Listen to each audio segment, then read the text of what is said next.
Hi there, this is Will Jones from Stone Circle Games, and today we're here to review the DC Comics deck building game from Cryptozoic Entertainment. Let's get right into it.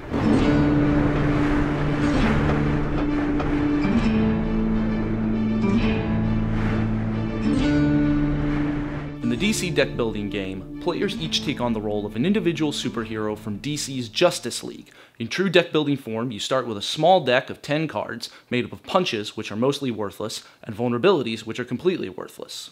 As the game goes on, players will take turns using power from cards in their hand to buy progressively more powerful cards from a lineup in the center of the table. Once they have enough power in their ever-cycling decks, players will begin to defeat supervillains from a community stack.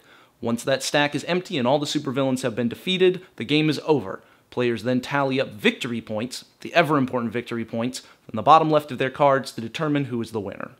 If you have some experience with deck building games, and most gamers have quite a bit by this point, this is going to look really familiar. Most of the virtue of this game, unsurprisingly, comes from the theme. DC Comics has a wide, varied, much beloved world, which gives the Cryptozoic designers a lot of room to play around. If you're a big DC Comics fan, there is a bit of joy in using a card called the Bat Signal to summon a card called the Dark Knight out of your discard pile into your hand. The art, for the most part, is outstanding. They pulled it straight from the pages of DC Comics, and if you're a fan of Justice League member comics, you're going to recognize a lot of the scenes, and it sort of gives you a nostalgia factor. The game can also move quite fast, which I think of as a virtue. If you've got 2 or 3 experienced players playing, then you can get through it in under half an hour or even 20 minutes. So that's the good.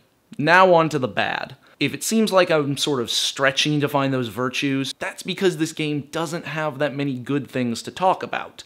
It's pretty paint by numbers. You can tell they didn't put a whole lot of thought into the card design. As a matter of fact, if you play this back to back with another deck building game from Cryptozoic, The Hobbit or Lord of the Rings deck building games, they are the exact same game reskinned.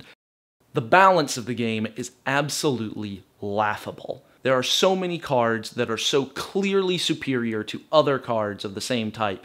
You just wonder what designers were thinking. The game has a very interesting problem in that there's a lot of deck thinning and card trashing around, which is hugely important in deck building games. But if you're the player who keeps getting screwed out of seeing those cards in the lineup on your turns, you're at an enormous disadvantage, and that happens quite a bit. Then there's the mechanic of attacking and defending. Some cards will attack other players when you play them and cause them a detriment, discard a card, trash something from your hand, things like that.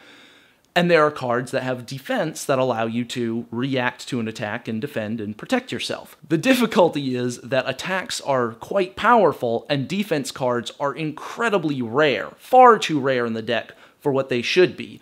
And so you find yourself as a player in this mad dash, no matter what the card is, no matter how it fits into your deck. If it says defense on it, everybody wants to buy it.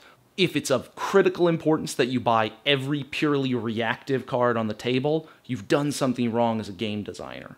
To this date, the longest turn that anyone in my playgroup has had in this game is 32 cards. Bear in mind that's starting off of a 5-card base hand, which means that somewhere in there they drew 27 more cards on a single turn. When someone across the table is taking turns that last 10 minutes, and your turns are taking 30 seconds because you're not doing as well, lends itself to a great deal of frustration. Also, there are a lot of very large swings in victory points that can happen sort of at random times. If a card like Green Arrow or the utility belt comes out and somebody buys it, that can be huge because for its cost, Green Arrow should give 1 victory point, but actually gives 5, assuming that you have a certain number of heroes in your deck. Oh, Green Arrow came out in the lineup on Bob's turn and he got him, and I never got a chance to purchase him, which means that I get kind of screwed out on that swing, and now I'm playing catch-up through no fault of my own or through no positive action of Bob's. I'm going to say that if you're looking for a new deck building game, there are a lot better choices to make.